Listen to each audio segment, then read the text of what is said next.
a lot of attention, though I suspect it will in the future.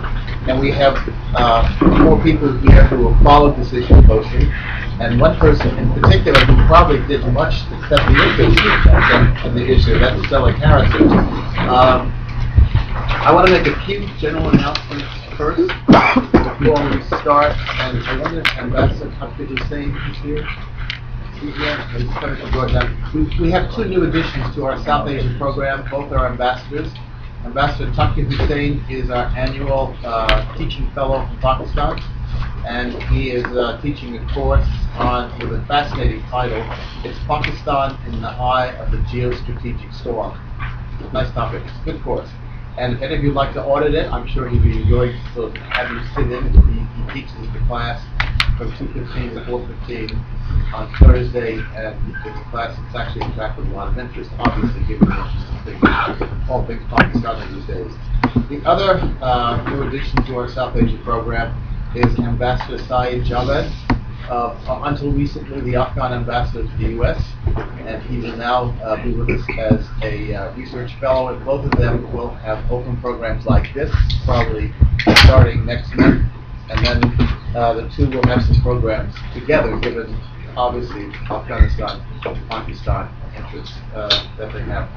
One other thing I'd like to say, some of you know have already heard the information, but many may have not, and that is K. Subramaniam, who was sort of the doyen of strategic thinkers in India, died on February the 1st of a heart attack.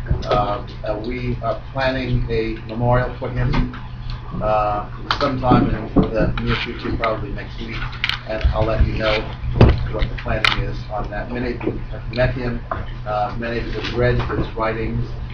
In fact, there was an article about him in Indian Express that it's too bad he didn't live another 10 years, because in South Asia you now have reached the point where there's some very significant things are going to happen over the next 10 years in terms of shaping that region and Asia generally and its impact in Asia. And it is too bad. He would have been a brilliant person at studying himself. We have somebody here in the audience who was the editor of the newspaper that first hired him to write in India on the subject, and we will miss him. Many people will miss him. He was a brilliant person, and he was a good person in addition to that.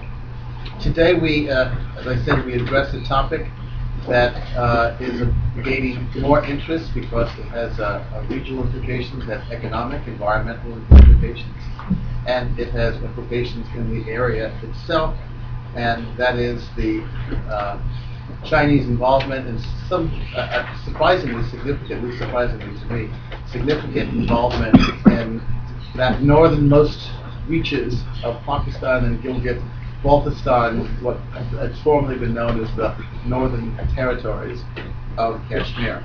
And we have a panel of experts to talk about the subject. First is Stella Harrison, who is currently at the Center for International Policy, and he'll go first, if the rest of you don't mind. We're lucky to have Stella today. He hasn't been feeling well, and so he's agreed to come. I passed out his paper here, and he's commenting on the ideas of the other 3 panelists. Stella, I have known forever, I think. In fact, the very first book I read on India as an undergraduate was his book, India, the Most Dangerous Decades. And so, in a sense, that book helped shape my the first paper is by Dr. Lisa Curtis, who is the Chief South Asia Fellow of Asian Studies at the Heritage Foundation, and she will address China-Pakistan relations and its impact on regional security. I've known Dr. Curtis for many years. She's really one of the core people of the South Asia group here in Washington, D.C. I admire her work greatly. She's done a number of really path-breaking works on policy making in South Asia, and we're really pleased to join us today. Second is Dr. Iqbal Hussain, who's a distinguished visiting scholar at the Stimson Institute here in Washington. He's one of the world's leading authorities on the linkages of climate and glaciers, and he'll address the environmental impact of Chinese involvement in that area. And the third paper is by Dr. Mumtaz Khan. He's at the International Center for Peace and Democracy. Mr. Khan received his legal education in Pakistan, has lived for the past several years in Canada, and he's done research and writing on law, on the connections of law and civil rights, and including in the area that we're talking about. So, let me start with Senator. Many thanks, Walter. I'm very sorry we're starting on such a somber note as cases related to injection and not done about it. I was about to send an email today or tomorrow. One second. Well, I'm very grateful to you. My role is that of discussing. And I'm very grateful to Walter for letting me go first before the papers are actually delivered, so I can get to a medical appointment if it conflicts with this. And I want to congratulate Sandy Saren and Walter for holding this very important event. The speakers have given us 3 excellent papers, as you will find when you hear them. I read them with great interest and admiration. Now, Lisa says it's too early to conclude China wants to control Gilgit and Baltistan. And I would suggest we should keep in mind that Gilgit and Baltistan are economically undeveloped and socially fractured societies, and thus very vulnerable. That's the main point I want to emphasize today, that the impact of even a small Chinese presence is disproportionate on such an undeveloped society. What we have is a creeping process of control, not a bald power grab. And I regret that in the article that Walter referred to in the International Herald Tribune that picked up awareness of what was going on this issue, I made the mistake of using the word soldiers and referring to Chinese forces. It does involve the People's Liberation Army, talking about thousands of PLA forces of different kinds. So it's a military presence, but it was a mistake for me to use the word soldiers. I apologize. Now, Dr. Hasnain's paper is very perceptive, as you will find. We should heed his warning that the mega dams being built by China in Gilgit and Baltistan will induce seismicity and submerge hundreds of villages. Mumtaz Khan puts the situation in Gilgit and Baltistan in the broader perspective of Pakistan-controlled Kashmir as a whole. He underlines the overall shift in China's policy to want to outright support for Pakistan against India across the board and any pretense of neutrality. I think it would be difficult to overemphasize the importance of this development on everything that we study about South Asia. It's an alarming development, very alarming development, that is bound to affect the overall relationship between India and China and more broadly Eastern Asia. And I say that as one who's often written a lot of things pleading for sensitivity in some of China's concerns, such as Taiwan arms sales, for example. But I think in this context we've got a rather alarming change in the situation. Now, I'm very happy to have had a chance to read these presentations. And again, I congratulate Dr. Sandy Saren and Walter for organizing this event. And I'm very, very sorry that this conflict I mentioned makes it necessary for me to take off at this time. But I have read the papers. I think you're in for a treat. And forgive me for being a discussant in advance. Because the paper giver in the audience. Now I'm going to have to take off. Well, thank you so much, Sally, and we'll, so, in your absence, address some issues. I'm an easy target. Thank you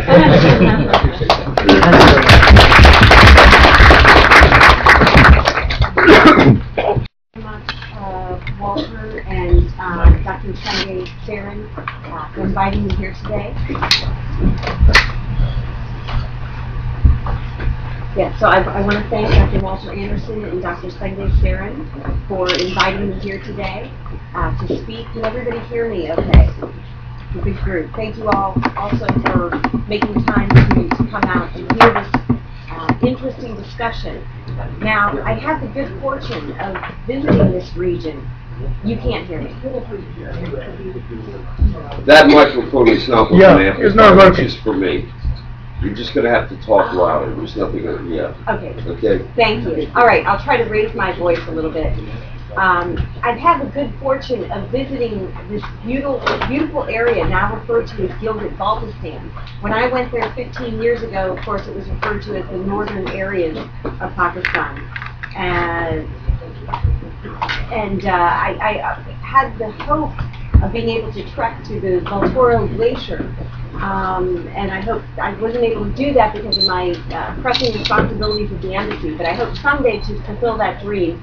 And I hope that Dr. Hussain will not tell me that won't be possible someday. It's a beautiful area. I highly suggest to anyone who ever has the opportunity to visit. Now, of course, the Zardari government has changed the name of the area to Gilgit Baltistan to reaffirm the identity of the people from the region, granting autonomous status for the chief minister and a governor. And this was all done in 2009 through the Gilgit Baltistan Empowerment and Self-Governance Order of 2009. And of course, Gilgit Baltistan is part of the pre-partition princely state of Jammu and Kashmir, and thus technically considered disputed territory. However, I believe that the Zardari government's efforts to bring the region more autonomy can be seen as practical steps to meet the current needs and aspirations of the people, rather than continuing to hold them in political limbo because of Pakistan's historical dispute with India over the ultimate status of Kashmir. Now, as we discuss today's topic, obviously it's important to examine the facts, and I just note that we no longer have Selig with us, but people did become very excited from his report about the possible presence of 7,000 to 10,000 Chinese PLA troops in the area right after the floods began in Pakistan, ostensibly carrying out construction projects and rebuilding areas that were devastated by the massive floods. But I would just note there are still many questions that need to be answered and that have not been followed up. How many troops were actually there? What kind of troops? He's noted that they weren't necessarily soldiers, so are they construction troops? And importantly, how long would they intend to stay? These are all issues that I would hope people would do further exploration and talk about more. And I would just say, as Selig noted, that at this point, I think any notion that Beijing is seeking to take control of this region is highly speculative. More likely, China was providing assistance to its partner in its time of need when it faced massive and devastating flooding. But that said, it's likely that Beijing will continue to have some kind of presence in the region in order to extend economic linkages through Pakistan to increase commerce to the region and ultimately to increase commerce to the Middle East via the port in Balochistan, the Gwadar port in Balochistan. Still, Indian wariness about the presence of possible Chinese troops being in a region that is so sensitive as this Gilgit Baltistan area is certainly understandable. It can be seen as highly provocative, especially when one considers that just 11 years ago, India and Pakistan fought a brief border war in the heights of Kargil just across the line of control on the Indian side of this region. And the Kargil conflict, as you all know, was sparked when Pakistani regular army troops fighting alongside militants occupied the heights of Kargil on the Indian side of the line of control. And so given this aggressive action by Pakistan to try to change the status quo of this territory, I think it's obvious why India would be concerned about a potential increasing Chinese presence in this very strategic area. So as we discuss China's interest in Gilgit-Baltistan in particular, it's important to talk about the overall historical relationship between China and Pakistan. And I think it's important to also talk about the U.S. role in all of this and how the evolving U.S.-India strategic partnership is impacting quality and direction of China-Pakistan relations. So I'm going to get into that now. China has maintained a very robust defense relationship with Pakistan over the last 50 years. And China views a strong partnership with Pakistan as a useful way to contain Indian power in the region and divert Indian military force and strategic attention away from China. China has transferred equipment and technology as well as scientific expertise to Pakistan's nuclear weapons and ballistic missile programs throughout the 1980s and 1990s. And perhaps the most well-known example of this was when China provided M11 missiles to Pakistan in the early 1990s, which is a violation of the Missile Technology Control Regime guidelines. China has also helped Pakistan build 2 nuclear reactors at the Chasma site in the Punjab province, under agreements that it made before it joined the Nuclear Suppliers Group in 2004. Yet more recently, China has proposed selling 2 new nuclear reactors to Pakistan and has sought to argue that they are part of the original Chasma deal. Now, the U.S. has told Beijing it must first seek an exemption for these transfers from the Nuclear Suppliers Group. And it's not at all clear that the Nuclear Suppliers Group would grant such an approval, given concerns about Pakistan's proliferation record in light of the AQCOM proliferation issue. So the China-Pakistan partnership serves both Chinese and Pakistani interests by presenting India with a potential two-front theater in the event of war with either country. And I think Chinese officials also view a certain degree of India-Pakistan tension as advancing their own interests, since such friction bogs India down in South Asia and interferes with its ability to project power in other regions and compete with China at the international level. Now, how does the U.S. play into all of this? And here I'm going to talk about the U.S.-India relationship. So I think President Obama's trip to India in November revealed a subtle shift in the administration's priorities vis-a-vis Asia. And I think it has set the course for U.S. engagement with India and the region over the next couple of years.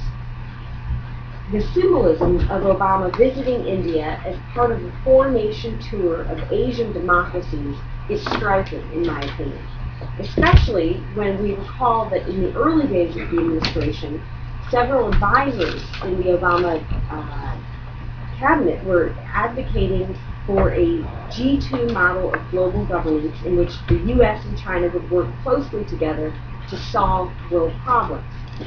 Well, with that G2 idea essentially in tatters, the Obama administration is now focusing on building up partnerships and alliances with other Asian nations to check Chinese influence in the region.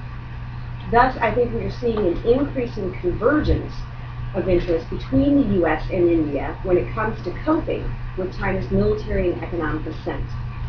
And this shared vision for Asian security certainly came through in the joint statement in which Prime Minister Singh and President Obama committed to working together for the evolution, and I'm quoting here, of an open, balanced, and inclusive architecture in the region, and reaffirmed, and I'm quoting again, the importance of maritime security, unimpeded commerce, and freedom of navigation. Now, the trade and economic relationship between India and China has improved rapidly over the last few years, and we've seen bilateral trade increase from around $5 billion in 2002 to over $60 billion in 2010, rivaling the India-U.S. trade relationship. And this is significant. And I think these trade ties were certainly highlighted when Premier Wen Jiabao visited India in December, and they pledged to boost trade over the next 5 years to $100 billion. But despite this progress on the economic front, there was little movement on the border talks over India and Chinese border disputes during the Wen Jiabao visit. The two sides simply reiterated commitment to an earlier agreement that was made 5 years ago. So I think it's telling that no progress has been made in these border talks over the last 5 years. And indeed, recent Chinese assertiveness with regard to its claims to the Indian state of Arunachal Pradesh have set back these talks, and they've raised concern in India about Chinese intentions. China, over the last few years, has stepped up probing operations along different parts of their shared frontier and built up its military infrastructure, as well as expanding a network of roads, rail links, and air links in these border areas. Now, I don't believe that Indian leaders are interpreting China's newfound assertiveness as Beijing preparing for conflict. And they continue to calculate that the overall probability of another Sino-Indian war to be very low. However, they believe China may be trying to enhance its bargaining position in the ongoing border talks. Now, the history of events that led up to the Sino-Indian border war of 1962 and the severe Indian disillusionment with the Chinese in the aftermath of that conflict really provides a useful context for looking at the current situation. When China invaded both the eastern and western sectors of their shared borders in 1962, India was taken off guard. And the Prime Minister that it was neighboring felt betrayed because he had supported China in the international arena, and they had sort of seen India, China rising together in Asia. So the Indian Prime Minister, accused the Prime Minister of being naive, of turning a blind eye to Chinese construction of a road just a few years earlier through what was then the Indian territory of the Aksai Chin, which of course is now Chinese hands. And so Indian analysts are now warning Indian officials not to make the same mistakes in the past by downplaying any potentially provocative Chinese actions in the border areas. Now, India has sought to match some of these Chinese moves and to reinforce its own claims in these disputed areas. It has deployed 2 squadrons of fighter jets in Assam. It's raised 2 mountain divisions for deployment in Arunachal Pradesh, and it's redeployed elements of its 27th Mountain Division from Jammu and Kashmir to the patch of land that intersects India, Tibet, and Bhutan, and that links India with the rest of its, what they call 7 sisters, or its northeastern states. Now, most recently, India has taken very seriously the Chinese refusal to grant a visa to an Indian general who was serving in Jammu and Kashmir. This happened in last August. And as a result of that Chinese action, India called off defense exchanges with China. And what's notable is the Chinese premier did not, he did very little to make amends for this incident when he visited New Delhi in December. So I think that this Kashmir visa issue has led Indians to question whether China may indeed, as Selig pointed out, be adopting a stance more favorable to Pakistan's position on Kashmir. Now, this would be notable because I think what we've seen over the last 15 years was Beijing adopting a more neutral stance. And particularly during the 1999 Kargil conflict, I think China actually played a helpful role in diffusing that conflict and de-escalating it. And so this would be fairly significant if now we see China going back to a position that maybe it held 20, 30 years ago on the Kashmir issue. And this certainly would have major implications for the India-Pakistan bilateral dialogue and ability to move forward with that.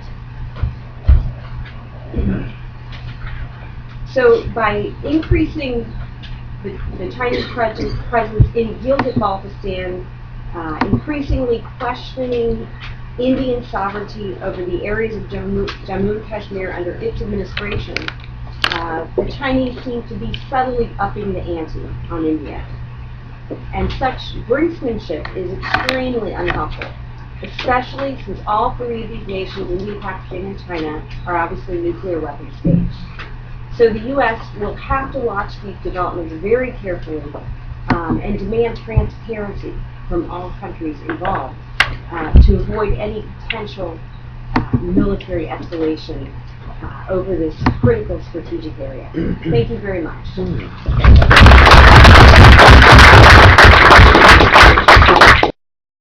Oh yeah, I'd like to close here.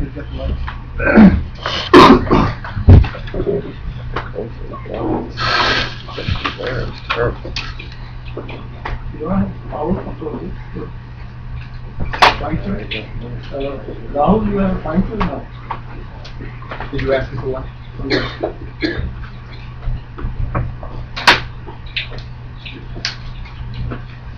Okay, thank you very much, Walter, and Sanjay for inviting me to this very, very important discussion from the Gilgit Baltistan. But I will be talking here on the glacier mountain in the Gilgit Baltistan, which is fine. And I will be analyzing by both find how this infrastructure with China is building up in that region, the dams and the highway, the broadening the highway, will be affecting the glaciers and other environmental issues which is connected with this unique region of the Himalaya. Look at this in a broader picture. All these rivers, if you look at the Tibetan plateaus coming from that side, so the Indus system or the Brahmaputra system, so in the totality, this Tibetan plateau is very critical in South Asia as far as the water and food security is concerned. And that is the bigger picture in the region, and that's what China is building a lot of dams and trying to divert the water because they have deployed a large quantity of their water for the industrial sector and they are short of water. They are trying to organize 70% of their population. They require energy, they require water. So look at this, what the China is doing, as Lisa said, that it is trying to tightening its grip in the region. You look at these, the gas connections or gas pipelines is getting from the Central Asian countries, and here they are getting the energy not by the gas but by the hydropower project which is intended to build and is building in the Gilgit Baltistan. It's not that they are simply investing the money for Pakistan. They will be requiring energy from these projects and they will be using that energy in China. And that is also making a big highway, broadening the highway, and that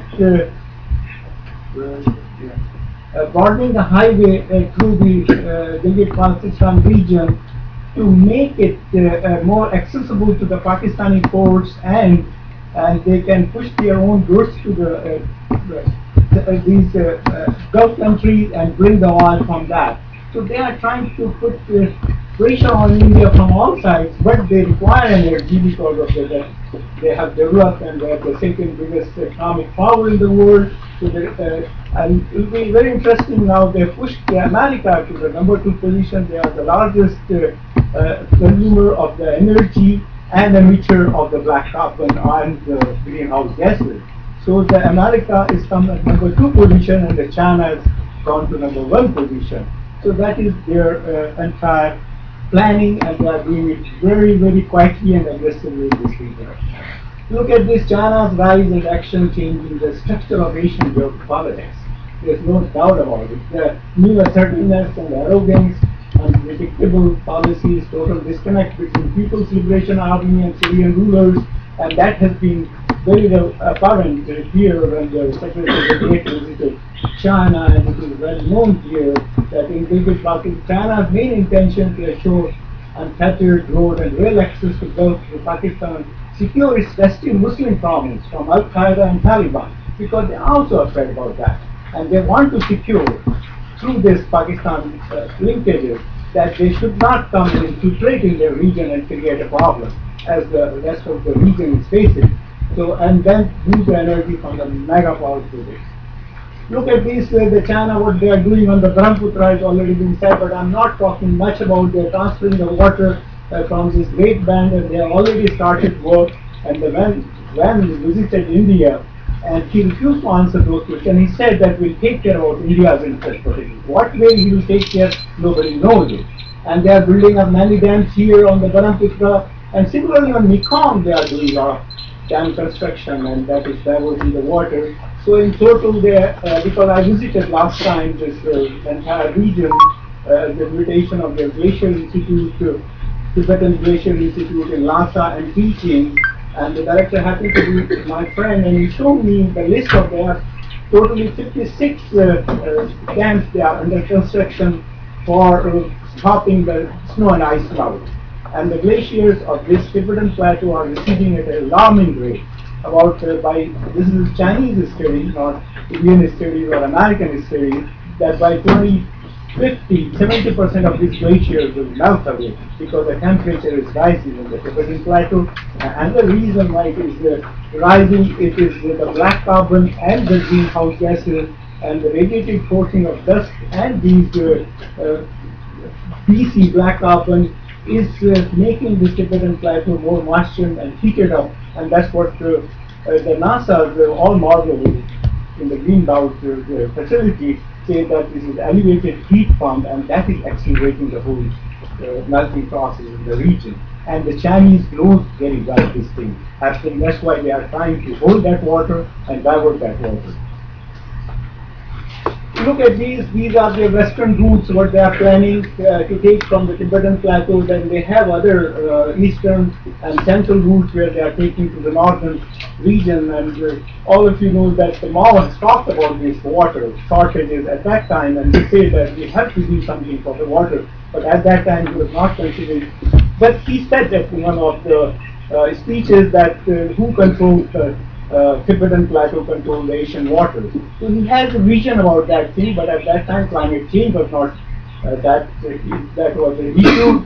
And even now, as she said very rightly, was supported China and asked America not to intervene on Tibetan issue. At that time, what the U.S. wanted to have that kind of that he requested India that we do something to stop China at that time. Look at this, now I'm coming to the climatic aspect. This is the region which is affected by the westerlies during the winter time. You have a lot of glaciers here, and this is the easterly, the monsoonal rainfall which brings the snow and ice here, and that is why that the glaciers of the eastern side are more vulnerable to climate change, because their accumulation and the ablation, means the input and the output, takes place in the summertime.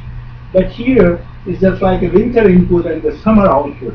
So you have larger glaciers on the Karakoram region and less glaciers here, but all glaciers are melting, whether on the western side or they are shedding more ice and adding less ice. Okay, look at this picture here, the western side and this eastern side. The precipitation is 2 to 5 times more on the southern side as compared to the northern side, and that is the typical, but this is entirely changing because of the variability of the monsoon pattern. So there is a shift in the solid precipitation and the liquid precipitation, what is happening in this region. So now we have a total disconnect with this climatic weather system because of the global warming effect which is making, and it's increasing every year because the China is putting up a lot of coal-fired power plants. India is also putting up a lot of coal-fired. But because we are also urbanizing in India, we have already gone up to 400 million, they are going to 700 million middle classes. So everybody is doing it in this region, and that is how it is changing the environmental equation here. This is Gilgit Baltistan, the glaciated region. This is not only important for Gilgit Baltistan people per se, but it is very important for the Pakistanis because all their water is a country of one river nation. There is no other river in that country. So all these things which is happening there ultimately affect Pakistan. But they are not realizing it at this stage. That's why this is the fall picture, and then you see more glacier. This is a solid ice. There is no seasonal snow on the western side and less on the eastern side. This is the beautiful part of Gilgit Baltistan. This is the Bachura Glacier, and this is K2. One of the most beautiful and the second highest peak in the world is located in this region. And this is Baltora, as he was talking, and this is the old picture, but now they have already shrinking. So this is the region here, lot of glaciers here, and they are broadly here, this highway, and that is going to the China side. And lot of construction is going on. If you go into the more closely, you see that network of these river systems. So why is so critical for Pakistan? You have seen that a lot of water is pushed from this region and created an unprecedented flooding in this last summer. So that is also going to impact Pakistan very, very profoundly, not only the local communities of the Gilgit Baltistan. Look at this, this is the river which is originating here, but it is coming from Tibetan Plateau, passing through the Indian part of the Kashmir and then coming here, and that is here, this region is getting more water, and some of the water they are receiving from the Indian side.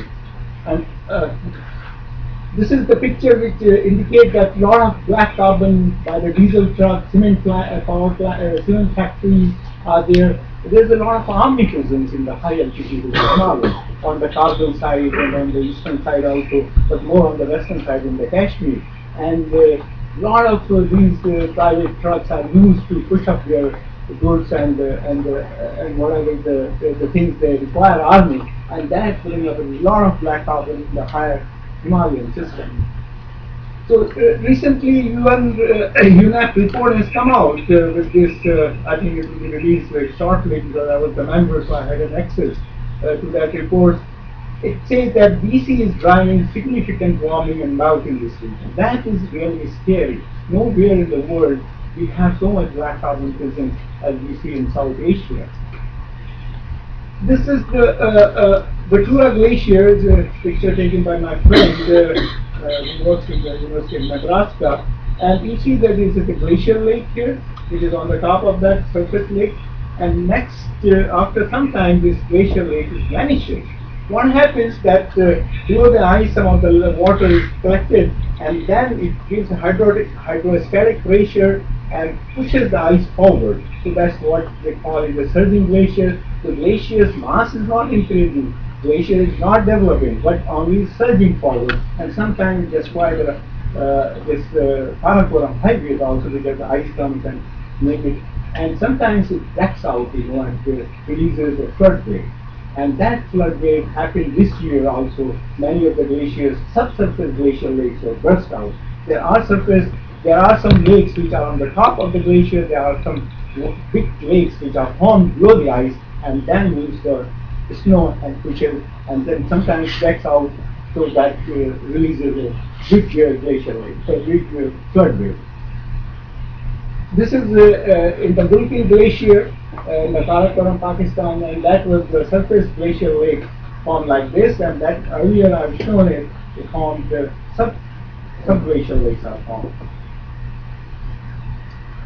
And this is the 2008 flood, but at that time in the downstream side there was not much precipitation, there was no monsoon that fall, so nobody noticed that, but these things were happening in the Karakoram region. You see the entire this Karakoram highway was vanished at that time in 2008. So this was the picture of the flood damage done last year in the last summer, and it is really one of the biggest flooding happened in Pakistan. But this is not the one-time story. It may happen again because the way the things are happening in the Gilgit Baltistan by the infrastructure development.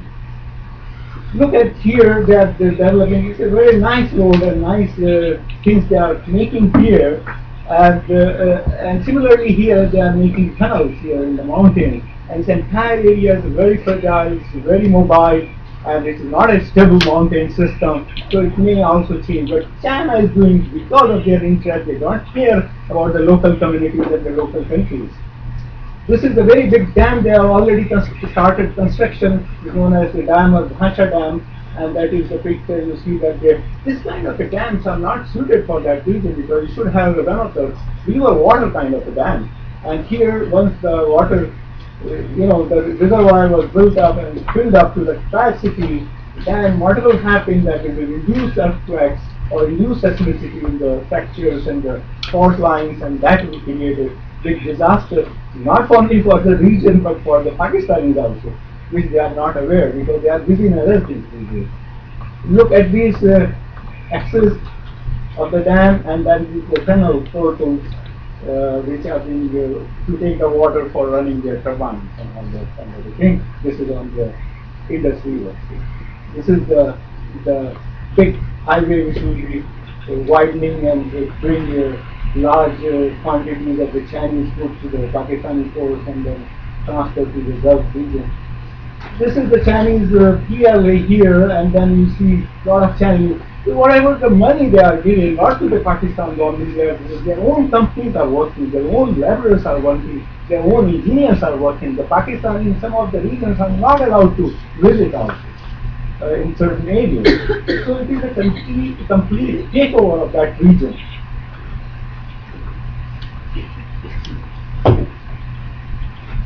This is the other side of the LOC, and this is the Daras, the Gilgit region. Just across the LOC is on the top of the hill, and this is the river where there was the war was there. This Kargil war, very close to the Kargil war, and I'm working in this region. I worked some of the glaciers. This is the moss that blasted out, and then the Indian government paid money, and the army is doing a lot of Indian army is doing a lot of engineering schools, and all these mosques have been rebuilt there. And this is the Nankund Peak, one of the in the Suru Valley of the Indian Kashmir or Kargil region. And this is beautiful peak, and all the glaciers here. We look at this. The Nankund Glacier is also the city spot. And this is all water is feeding to the Indus River. The Ras River, the Janskas River, all joins to the Indus and then flows to the Pakistan. So all this is very critical for Pakistan water supply. But they must understand that this global climate change and the regional climate change is affecting the glacier. This is the very big glacier on the roadside, it's known as the Rangdut Glacier, and then it is also melting fast. So these glaciers will not stay. That's what I strongly feel, that the Indus Treaty has to be revisited again in view of the climate change. Because otherwise the Pakistan say, you give us water, but you don't have any glaciers, so how will you give water India to Pakistan? So this is the end of the Muslim area, and then start the Buddhist region at the beginning of the Zanskar Valley. So the community lives in the Indian side across the border, is the same kind of ethnic group, same kind of that. They also follow the Shia Islam, and they have the same kind of features, and they are different than the Kashmiris. They are totally different in language and culture and everything. So that's the end of my presentation. Thank you very much. It's the topic we have a lot of people here. So, last speaker is Dr. Mukhtar. Thank you very much, Dr. Walter, single historian, for holding this on very important topic.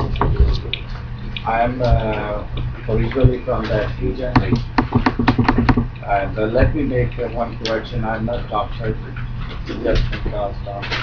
We just made you one. Yeah. Dr. Baltistan, Yeah.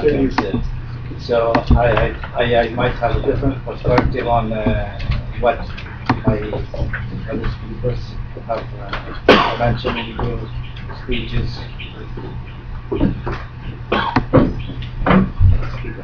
Okay.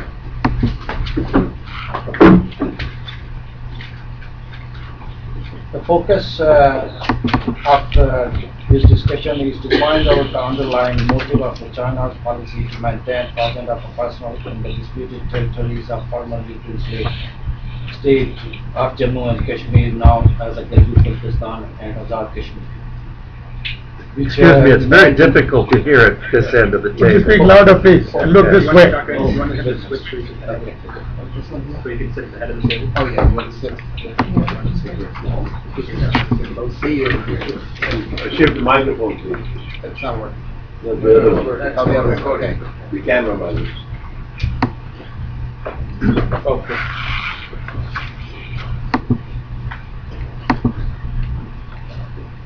Apparently, China claims that the personnel belonging to the construction, engineering, and telecommunication corps (PLA) are present in Gilgit Baltistan and Azad Kashmir for infrastructure development, reconstruction of flood-hit areas, and related relief work.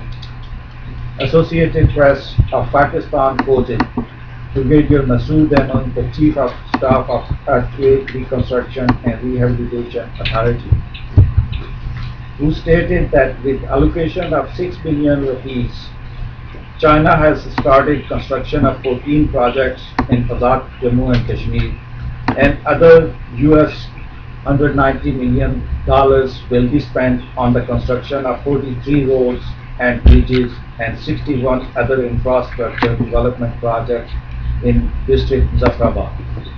Similarly, another 30 roads and bridges and 36 related infrastructure projects will be initiated in Abad district, consuming US $124 million.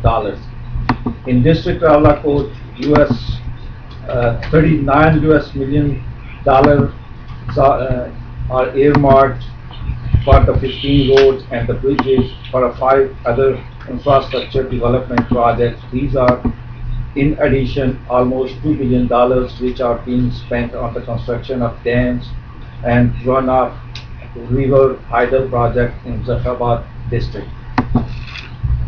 These statistics are from Associated Press of Pakistan.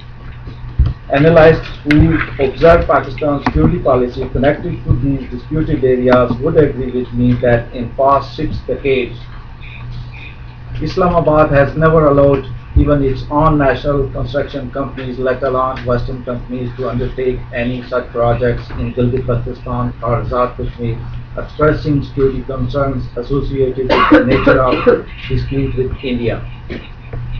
There was one instance when in the wake of the earthquake in 2005, Islamabad was forced under international pressure to allow Western relief workers and non-governmental organizations to enter Pakistan administered Kashmir for short span. At that time, China's support remained dismal given the severity of death and destruction in the earthquake-hit areas. As Pakistan descended into chaos and internal crisis between 2005 and 2008, the situation culminated into the possibility of emergence of failed state with a bankrupt economy and the financial system, accompanied by the resurgence of the terrorism in Pakistan-controlled Kashmir, Gilgit Baltistan, and other parts, challenging our very survival. It was China which came to rescue Islamabad.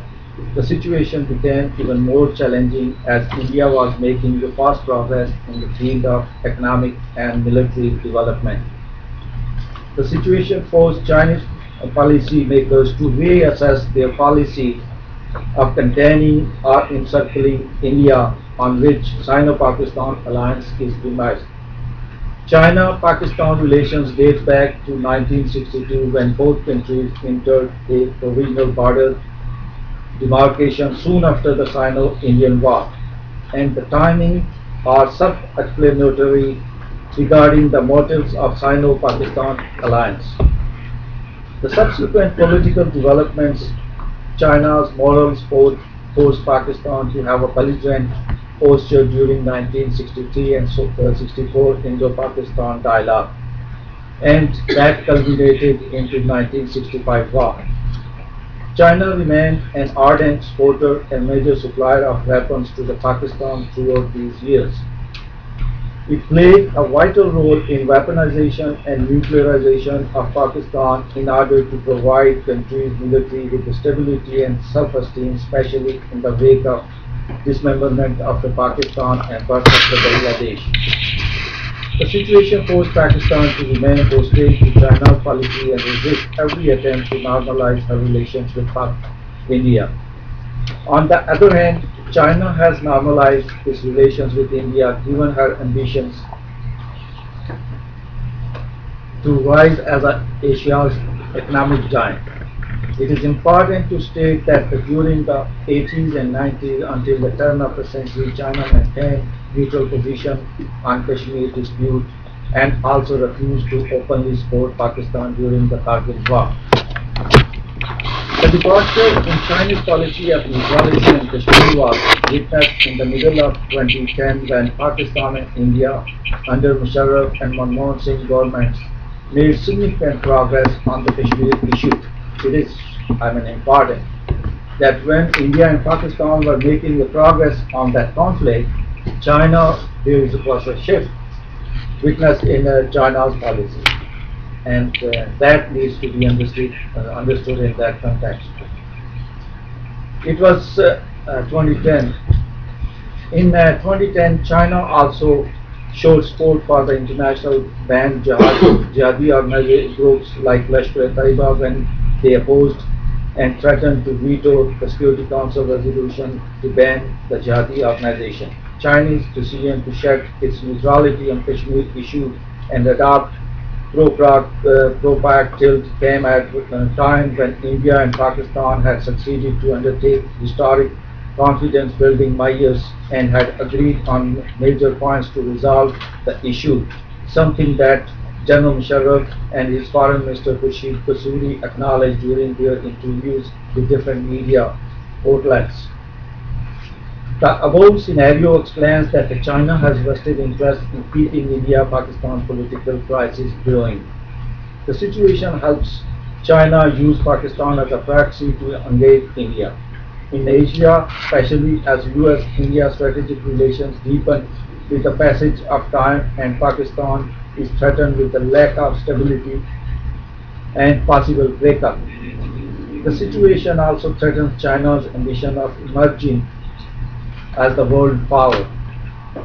The Chinese policymakers are worried who are working on the two-pronged policy of containing India while helping Pakistan to survive the current crisis. As Pakistan seems weak and unable to help China contain India as a proxy, China has come to the forefront, which could be deduced from the following strategies that Chinese have been using. For instance, now China openly questions India's locus standi on Kashmir. It has issued stapled visas to Indian officials stationed in Kashmir and Kashmiri residents. It has invited the valley-based separatist leaders to Beijing to hold high-level dialogues. At the same time, it has moved thousands of the PLA personnel into the Gilgit Baltistan and Pakistan administered Kashmir in the disguise of undertaking the construction work. Interestingly, the telecommunication service in Gilgit Baltistan, for instance, like the mobile phone services, are now in control of the Chinese company, which has a serious security implication in the long run. China now calls Gilgit Baltistan as a northern part and intends to build consulate in Gilgit city.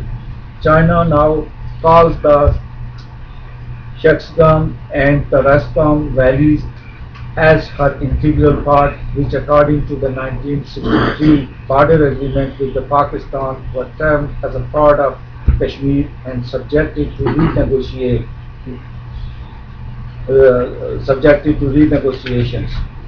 At the same time, when it comes to the measures, the total length of the border with India, China refuses to recognize claim over Ladakh and Aksai Chin. Many analysts may view these moves as an economic activity of the two states or some attribute it to tit for tat for India's involvement in Arunachal Pradesh and India's support for Dalai Lama. But the argument is not convincing, especially as India has indicated on several occasions to soften its stance on Tibet and Xinjiang, and have encouraged direct talks between Beijing and Dharamsala. The evidence above suggests that the shift in the policy on Indian Kashmir and China's decision to undertake hundreds of small and big strategic projects, including tunnel along the line of control to facilitate Neelam hydro power station cannot be called mere economic activity. There are deeper meanings and hidden agenda which lie behind these developments as China is becoming frustrated over its failing efforts to help Pakistan sustain as a counterweight towards India. It might as well be safe to suggest that China is preparing for the time ahead in case of the disintegration of Pakistan, so India could not be able to claim the disputed region of Gilgit Baltistan and Azad Kashmir. Thank you very much. Say something, try to respect to just questions, and I may have to leave good now, so we can less disruption. And I'll ask the first question as chair. Your last comment, and Lisa, actually I addressed it to both of you, my question. I've gotten a number of articles from friends of mine in China talking about strategic articles, saying that the Chinese are concerned about the possibility of India moving closer to the U.S., a likelihood that's stronger if the Chinese take aggressive action, or actions that are perceived as aggressive, and therefore these articles are a kind of warning about that. That's on one side, yet there are the other realities of the dangers that established that the state of the How do you explain that? Apparent contradiction. The contradiction between... If you push India too far to get closer to the U.S. And these other steps. Well, Microphone.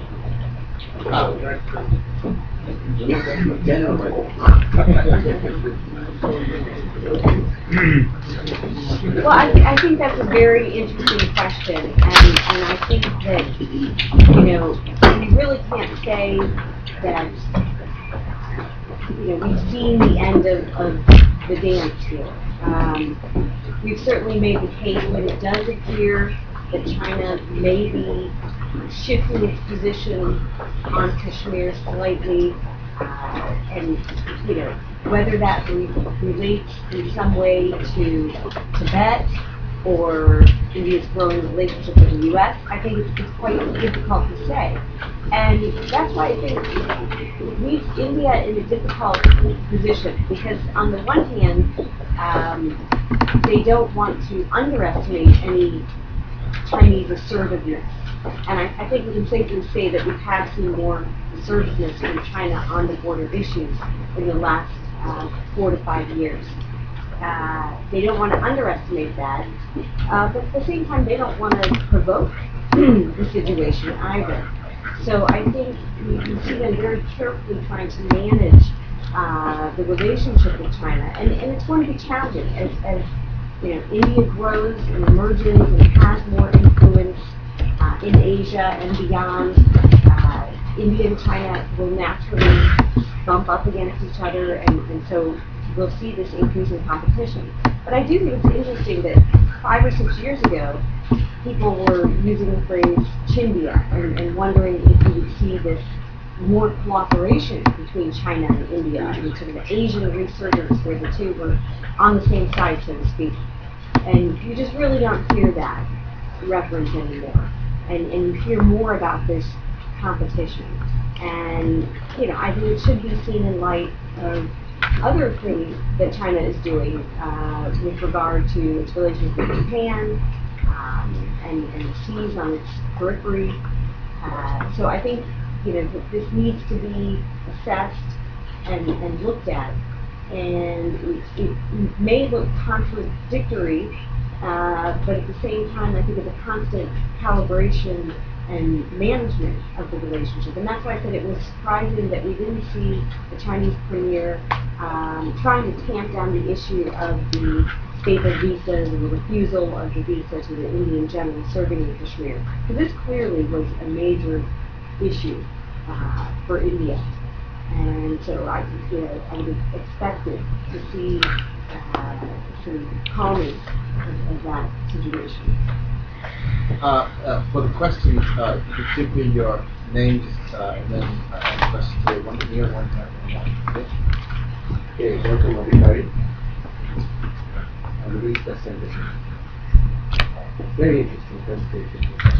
We don't speak up for you. I was saying very interesting presentation in the past time. I was just wondering, what you're suggesting is that if China doesn't see it in its interest for India and Pakistan to achieve some kind of a stability in their relationship, and it also may be preparing for a possible breakup of Pakistan, whatever it's doing.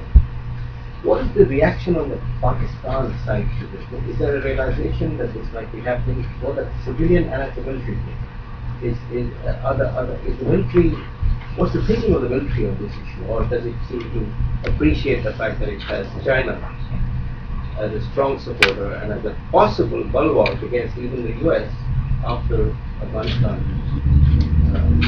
after say 2014? As far as reactions of Pakistani military establishment and civil establishment is concerned, I don't see any kind of a concern in terms of China's policies. The Asif Zardari last time visited to China, he said the entire country is on your disposal. You come and take over this country. This was the statement of Asif Zardari in China. So, I think those were not his views. He was representing military establishment views, because civilian governments are there just shadow there.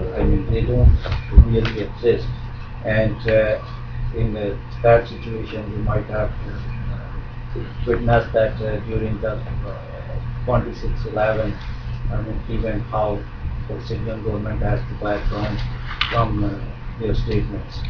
So I don't see any such kind of concerns within Pakistani establishment, and perhaps more better answer any person from that establishment can give. But so far my observation is concerned. I could say, at least it probably could, there has been some discussions among Pakistani strategic writers about this possibility. So it's not as if they don't know whether, to what extent it gets up into the security decision making. It's not all that transparent, so it's hard to tell. But at least in the strategic press, there have been people writing about that. The Don Camp. Where are you at now, Don? I am a retired Foreign Service officer and unemployed at the moment. Okay. If anyone has any jobs. Both Walter and Gautam have made sort of broad strategic points, if you will. I've got sort of maybe a more basic question, which is, this seminar is focused on the Chinese role in Gilgit and Baltistan. Can this be seen in a different perspective? That is to say, recalling that the Chinese and the PLA built the Karakoram Highway in the 60s and brought development to the northern areas, and also recalling that the United States was quick to criticize China for not helping out in the flood relief last year. This is, it seems to me, the development efforts in Gilgit Baltistan serve into China's interest for sure. They are interested in making sure that there is no radical Islamic influence in Xinjiang and so forth. But isn't it really, can it be seen as a large foreign aid program that has beneficial effects for the people of Gilgit and Baltistan? And that's my question, really, to those of you who know Gilgit and Baltistan far better than I. But I'd also like to follow up on Gautam's points about what are China's motives in the area. And it seems to me that China's ultimate goal, they're not very transparent about it, but it seems to me that China's goal has always been stability in the region. They don't want a radical government in Pakistan or Afghanistan. They want a moderate, peaceful, stable society. And it seems to me that is more compatible with their interests than riling up the India-Pakistan split. That's my perspective. Very good.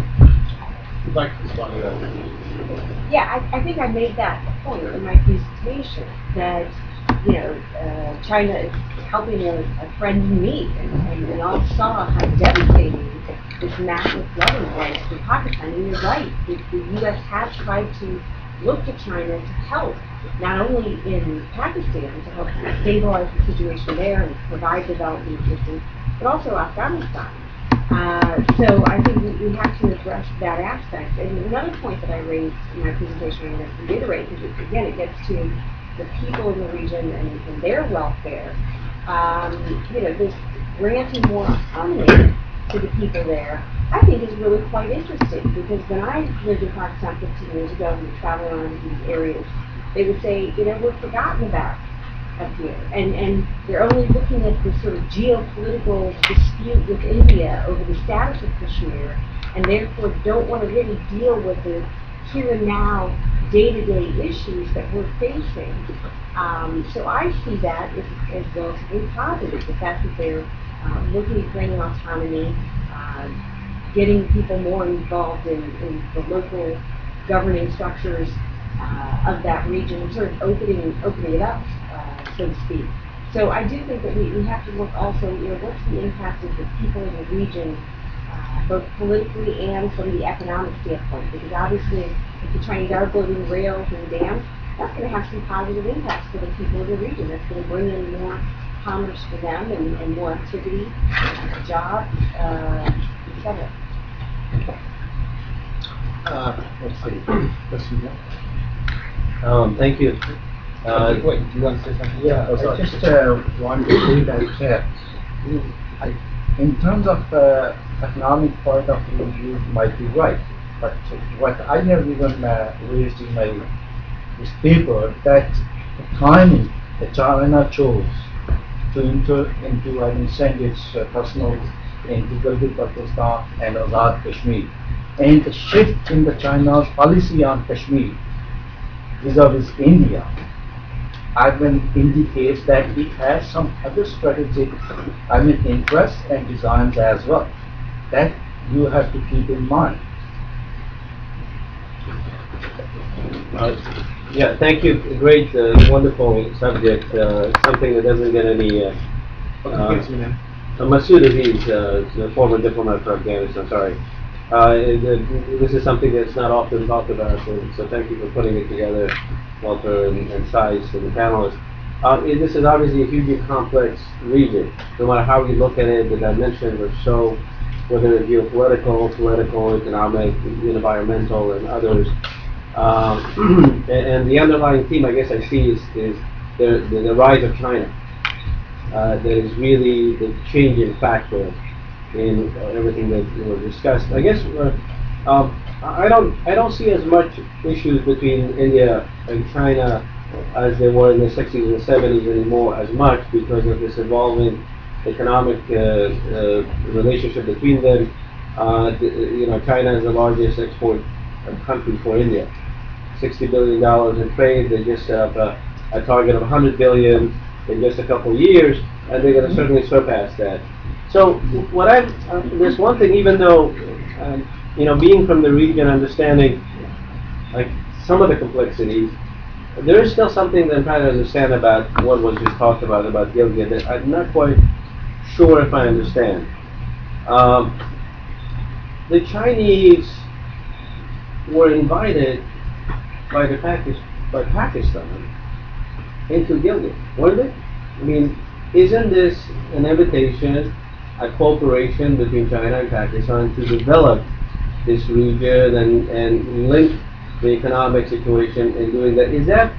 Am I not understanding that? Is there something else going on where China is overreaching its role in reconstruction that I don't understand in Pakistan, that may be of concern, whether it is troops or whatnot? Obviously, to have troops in Gilgit and on Pakistani soil, that would be a whole different thing. So I'm not sure if I understood that. If anybody wants to talk about whether goes way beyond the invitation of the Pakistani government for Chinese to come in and do reconstruction, as they have been doing for decades in Pakistan, the Karakum Highway, etc.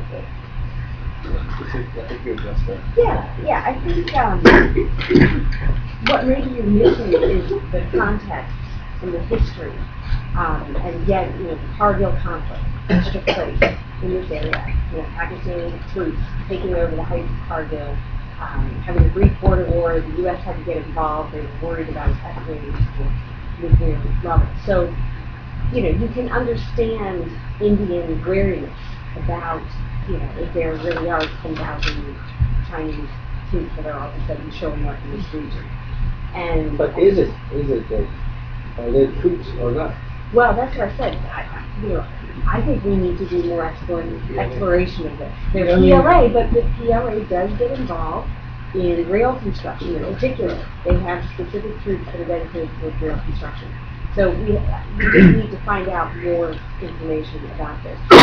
You know, I think it's a valid question, but you have to understand, you know, the strategic nature of this region and the fact that, you know, the Chinese require staple visas for, you know, Indians that are coming from that part of Kashmir. Do they require that from the people on the Pakistan side of Kashmir? I don't think so. So clearly, you know, we have to look at it in this light, that the Chinese have a different policy toward Pakistani Kashmir than they do Indian Kashmir. And we have a history of conflict in this particular region. And so, you know, any Chinese involvement, particularly military involvement, is going to raise the hassle as we go. But are they there at the invitation of the Pakistanis? That's the question. Yeah. Absolutely. All right. We have a question here and then one down there. Here first and down there. You know, most of the discussion so far, and this is to any of you, has been about Chinese intentions.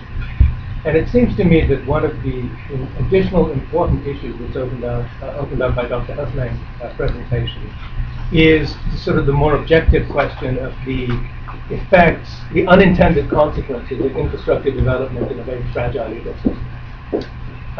And that has obviously economic impacts, but also political and security impacts potentially as well. So it seems to me that as we sort of look at this question, we really have to look at that. I mean, essentially what we're seeing in Gilgit Baltistan and in other parts of the entire region is, what you might call a sort of 20th century civil engineers model of development.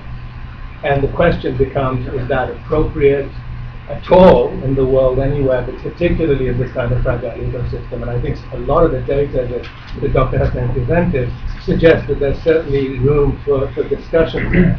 And to the extent that any of those developments are going to have, security and geopolitical implications, it seems to me to be worth it. Actually, I wanted to add to that. The thing I found most interesting in your presentation is a significant part of flooding, the massive flooding in Pakistan, is due to problems at the glacier.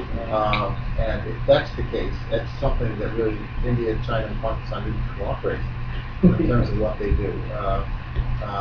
So anyway. Not India, China, Pakistan. Yeah, but they have to. They have to cooperate. That's the practically there is no cooperation. That's a problem. And as everybody is talking about, especially even the China started giving to Arunachal Pradesh people recently there was a news in only a paper. What about this other issue of the? These glacier melt. That's what as everybody is talking about the economic benefit to the region. But one should not miss that how this area will be totally modified by these things, by what is happening. And we have all the global warming is happening. So we are living in a different age. We are not 50 years back we are talking in 21st century when there is a global warming is increasing and practically there is no global consensus to reduce the emissions, as you know, in America because of the domestic reasons, China also, and India. No emitter is want to reduce the emissions. So where we are heading for, and if we are heading for to that region where it's all built up and melt out all the glaciers, then how the Pakistani people, not only these Gilgit Baltistan folks will be affected, but the entire country will be affected because this is a country with one river. And don't forget, 151% is the glacier melt, and the shoulder months are very important. When during not the rainy season, before and after the rainy season. So what will happen? And all the tributaries of Indus River come from Indian Kashmir or from Tibet. So entire region is affected. So we have to look, as Amit said very rightly, in that perspective. Well, I agree with the broader Riaz Haider from Washington, D.C. The broader geological impact, yes. But you make it look like, from these presentations, like China is ganging up with Pakistan against India. Pakistan invited China. And then as far as the autonomy of the people in Gilgit and Baltistan is concerned, I think they have much greater autonomy and a sense of peace than their counterparts in the Indian occupied Kashmir, where there are 750,000 Indian soldiers. What are they doing there? Nobody talked about that. Good question. Okay. Anywhere else? Walker has a question. Back there. I would like to answer your question that what autonomy Gilgit Baltistan people have. I am from Gilgit Baltistan. We have a council which is being made by Pakistani government. There are 14 members in that council who make decisions about that area. 5 are elected from Gilgit Baltistan and rest 9 are appointed and picked by Pakistani government. And all those are ministers, foreign minister, interior minister. They are the ones who are, so now you can make a decision out of 14. 9 are from Pakistan and 5 from Gilgit Baltistan. What kind of autonomy is this? How about their counterparts? I don't think in you want India? to I don't think we want to get into that because that's getting beyond I think what we want to discuss here. So are there any other questions? Fine. Way in the back. Wait, in the back. I'm Mimi from World War Institute. I'm wondering about the dam effect on the environment. I'm not sure if is that what China is doing, like has particular effect on the dam on the environment, or just like the general effect of dam.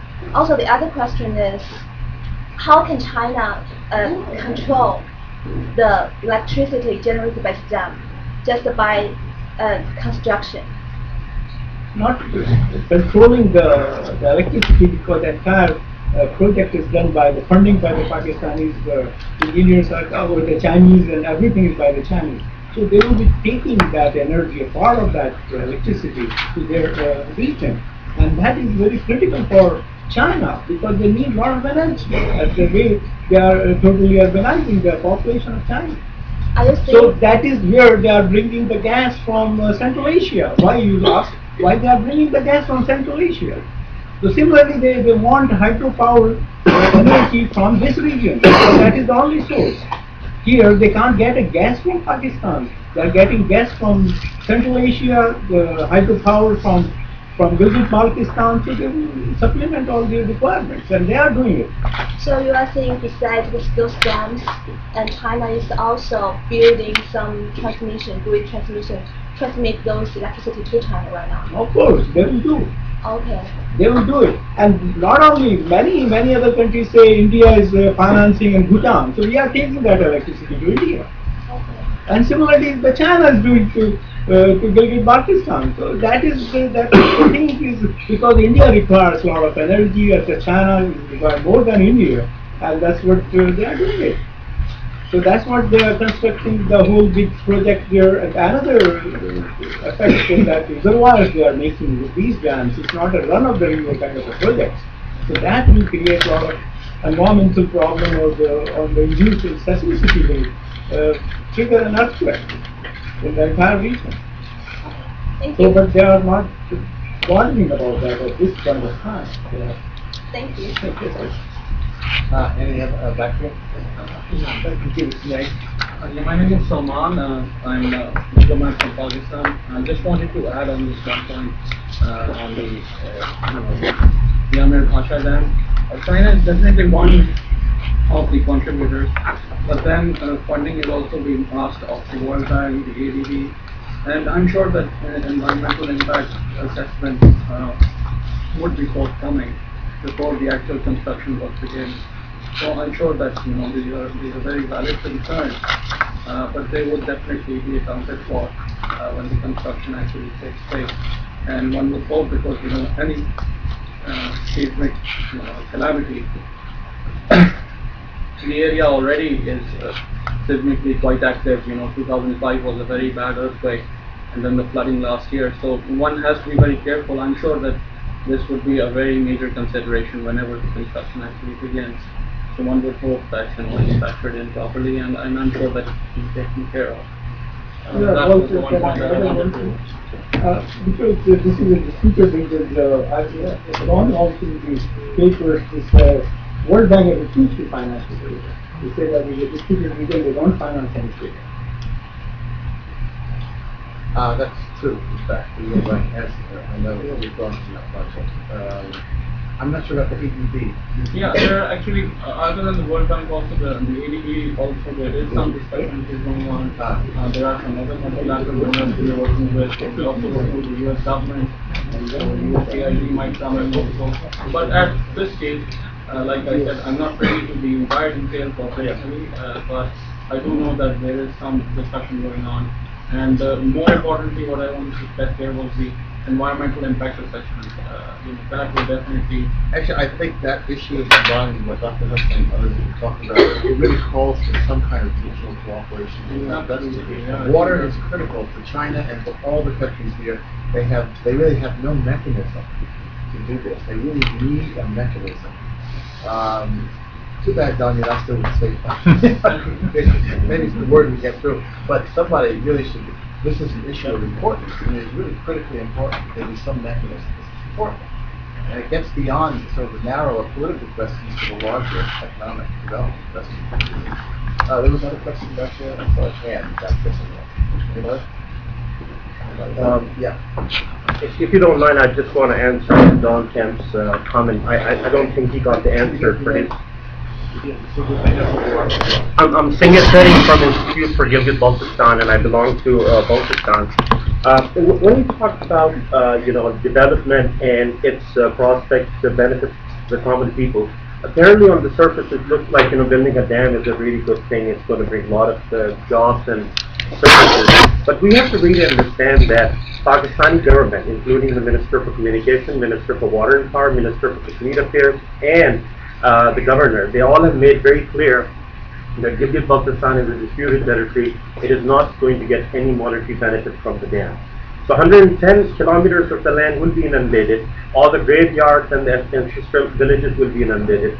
People don't know where they will be displaced and where they're going to go. But all the 32 billion rupees of royalty will go to Islamabad and Khyber Pakhtunkhwa province, which even doesn't have any role in that dam. Just because the powerhouse, which is smaller than this room, will be built on this side of the border of Gilgit Baltistan in Khyber Pakhtunkhwa, all the majority of the royalty will go to them. So that is very important to understand that when we say benefits, for instance, Karakoram Highway, we have to understand who conducts the business on the highway. BBC did a program and they said 87% of the business and the vehicles that run on Karakoram Highway are owned by Pakistanis, and 13% benefit go to the local people. Similarly, the shops and the businesses in Gilgit town are majority owned by the people from Khyber Pakhtunkhwa and other parts of Pakistan, and not Gilgit. And then as far as China's projects are concerned, I mean, it's very clear that they are strategic projects. China doesn't need a huge dam for its own benefit. Obviously, it's a quid pro quo.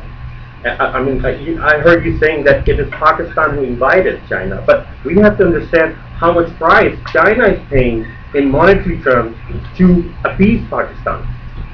Spending $8 billion in Bonji Dam, spending $13 billion. I hope that at some point they will give up on the Amar Balsha Dam, because it's right at the seismic zone where this earthquake happened.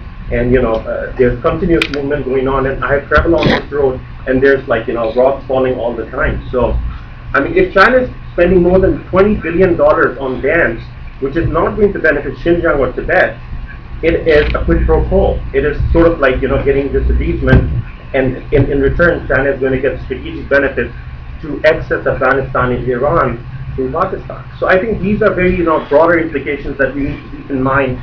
There's a village called Gildai, for instance. China is doing mining excavation there. We have copper and gold and other minerals there. To the point, the explosions went on to the point that the glacier was disturbed. The whole pasture was disturbed. Now the villagers came out and then they protested. What happened? Pakistani government, they arrested the people, and most of them are still facing what charges? Sedition charges. It means that it's like mutiny. Sedition charge means that if you don't allow us to exploit your resources, even if that hurts your interest, that is, sedition. So does it benefit the local people? It doesn't. All these mining that is being done right now in Gilgit Baltistan, not a single penny is going to the people. It is going to Islamabad. There's a council, as Mr. Imtiaz, who is the president of Gilgit Baltistan National Congress, he mentioned that there's a council in Islamabad of 15 members. All of them are appointed by Pakistani Prime Minister. 9 are Pakistanis, 6 are from Gilgit Baltistan. So there's an inbuilt majority. And they have the veto power over every decision that is made in Gilgit Baltistan. So ultimately, all the decisions go to that council, and those 9 Pakistanis always prevail. And they have exclusive right over making decisions over natural resources, water, forest, minerals, uranium, gold. You speak about, there's a huge list of all the precious, semi-precious stones and, these natural resources that we have. They have the ultimate decision on it. Do the local people get revenue? No. All the revenue goes to Islamabad, and all the revenue goes to the Chinese construction companies and the mineral exploration companies.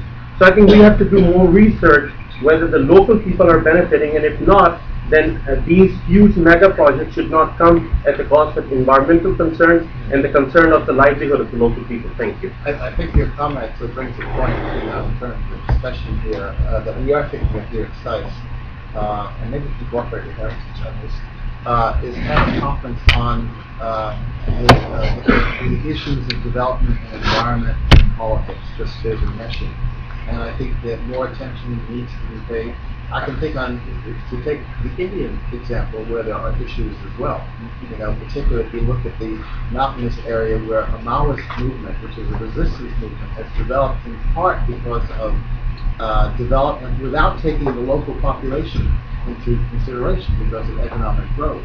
Economic growth brings with it problems, and this is one, and you have it in many places, but South Asia has it in several places. So we're thinking of it really brings to light what is a bigger issue, and a region that is starting to grow rather fast, and so it has to think of and address the issues of how it affects the environment and how it affects local populations as well. Anyway, this is great, sorry, Dave. Following up, I think Walter was absolutely right when he talked about the need for a dialogue, and I think this issue of the water and the glaciers and what's happening, and it's happening in an area that India and Pakistan obviously have some issues over. But I think it's an opportunity too for India and Pakistan to start talking about these issues. Talk about the practical issues of the people in this region and how the two sides might cooperate for the betterment of the people in the region. And hopefully Pakistan would see hopefully both sides, frankly, would see the benefits in doing that. And I think it would help rather than trying to focus on the end state of this region or get caught up in that, to focus on the day-to-day issues that affect the people that are living there.